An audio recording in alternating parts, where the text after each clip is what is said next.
El presidente de Uruguay, Luis Lacalle Pou, cumple un año al frente del Poder Ejecutivo. Bueno, durante todo este periodo que estuvo muy marcado por lo que fue el avance del coronavirus, la pandemia. Sin embargo, eso no impidió que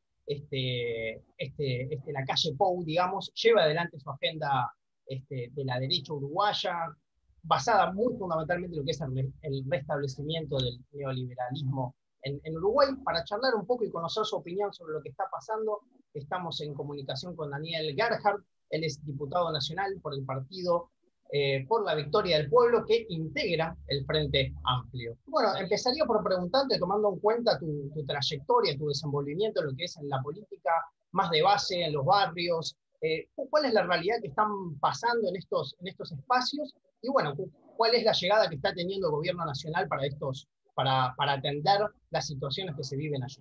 Bien, bueno, primero que nada, muchas gracias por esta oportunidad de conversar con ustedes, con la barra de Barricada. Como vos decís, estuvo muy bien el encuadre. Uno de los grandes temas, como en todos los países del planeta, fue el coronavirus, la pandemia. Como también bien decís, el gobierno de Luis Lacalle Pou es un gobierno de derecha, es un gobierno neoliberal, aunque probablemente la mayoría de los que componen ese gobierno y la coalición rechazan esos términos, ¿sí? Quizás pretendan presentarse más como de centro o consideran esas categorías como obsoletas, pero bueno, para los que las reivindicamos, bien definen lo que ha sido este primer año de gestión del gobierno de la coalición de derechas. Y desde los barrios cada vez va siendo menos tema la pandemia, aunque por supuesto que hay que seguir cuidándose, y va siendo más tema otras cosas, como es el desempleo, como es la inflación, como fue y viene siendo la falta de ayuda, pero esto de una forma muy, muy grotesca, que sorprende incluso de un gobierno de derecha, el apoyo a las ollas populares del gobierno nacional. No ha habido. Las canastas han sido más individualizadas, han sido pobres y escasas y provenientes de empresariado, de jugadores de fútbol. O sea, también se puede confundir, y no estaría mal, con marketing de diferentes tipos, ¿verdad? Es increíble la falta de correlación que hay entre lo poco que te dan y lo mucho que te exigen, que tiene también el corte de un Estado vigilante, ¿no? No sea cosa que alguien reciba un plato de comida y además recibe 1.200 pesos de ayuda por ser un indigente, ¿no? No sea cosa que se solapen, o sea, hilan muy fino para vigilar cuánto reciben los pobres, no así para vigilar cuánto evaden los ricos. Y también tenemos un retroceso de la presencia del Estado en diferentes proyectos sociales o socioeducativos que se han ido cayendo, que no los han ido renovando.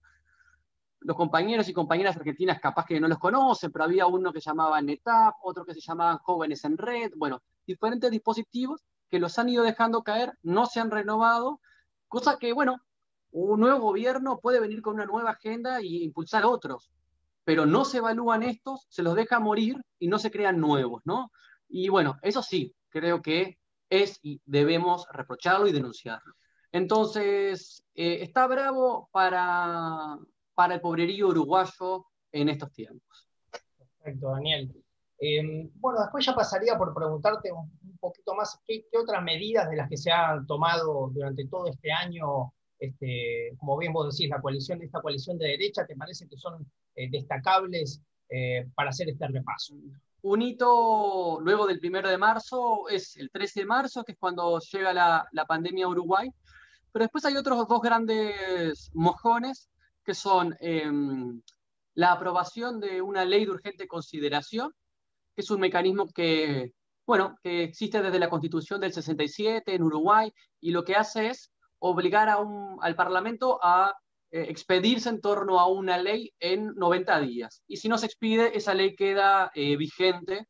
Digamos que es un sistema para fortalecer al Poder Ejecutivo.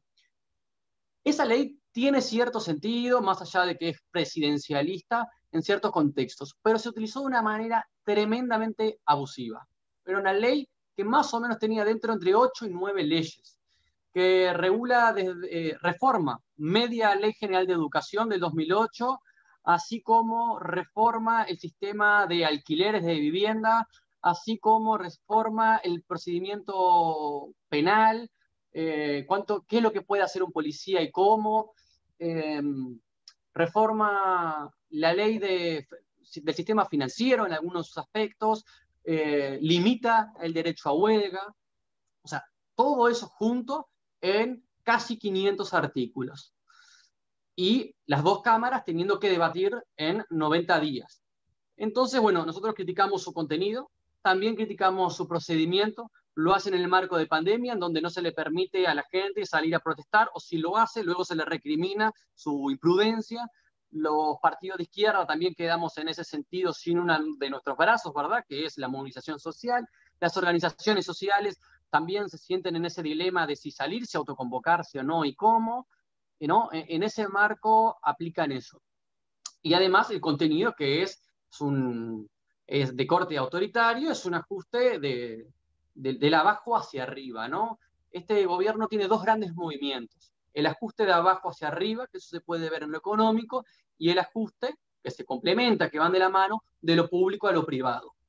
Bueno, sabemos que en el manejo de la pandemia Uruguay, si bien ha mantenido números muy bajos en relación con lo que es los distintos países de la región, en el manejo de vacunas está siendo muy criticado. No sé por dónde pasa por ahí la crítica o la observación que hacen ustedes.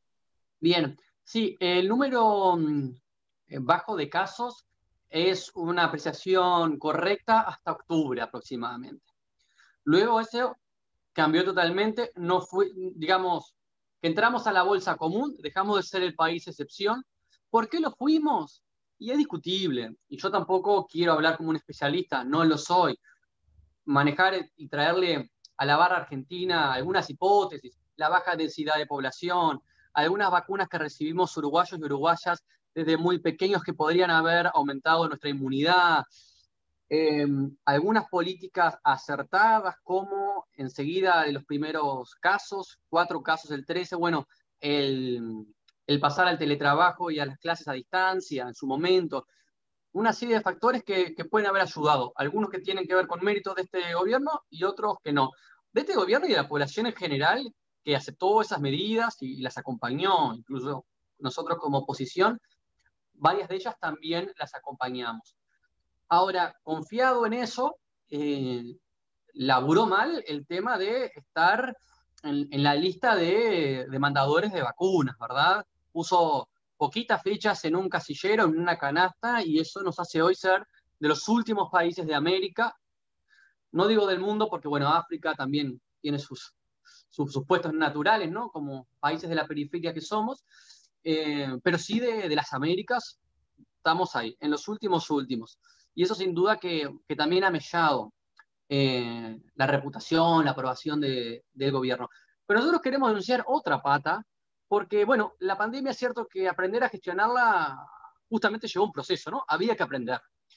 Ahora, cuando le decís a la gente no salgas a laburar, tenés que ofrecerle a ese 25% de uruguayos y uruguayas que están en el trabajo informal algún tipo de respuesta. Y somos de los países que menos respuestas ha dado también en las Américas. Y no lo dice la Organización Comunista de Camboya, no, lo dice la CEPAL, lo ha dicho, o sea, hasta el Fondo Monetario nos está pidiendo que gastemos más y no lo hacemos. Perdón a la audiencia que esté citando el Fondo Monetario. Pero quiero decir, incluso dentro de la agenda de organizaciones neoliberales o desarrollistas, este gobierno se pasa de ortodoxo, cosa que sorprende hasta incluso a algunos sujetos de la coalición de derechas. Perfecto, Daniel. No sé si hay algo más que quieras decir, algo que no te haya preguntado, que quieras aclarar. Me gustaría agregar un último aspecto que tiene que ver y cuál es la respuesta del campo popular. Hoy por hoy, la respuesta del campo popular es convocar a una instancia de democracia directa para derogar 135 de esos artículos que estaban en la ley de urgente consideración. Entonces, desde las fuerzas políticas de izquierda, como de las principales organizaciones sociales, la Intersocial Feminista, la Central Única de Trabajadores, el cooperativismo, la Federación de Estudiantes Universitarios y otras organizaciones más, estamos en la ardua tarea, pero con mucho entusiasmo, de recolectar el 25% de las firmas de los habilitados para votar, para convocar esa instancia de democracia directa y poder derogar lo más nocivo, lo que recorta más derechos, más a la democracia de esa ley de urgente consideración del gobierno, así que la partida de resistencia se juega principalmente en la recolección de firmas.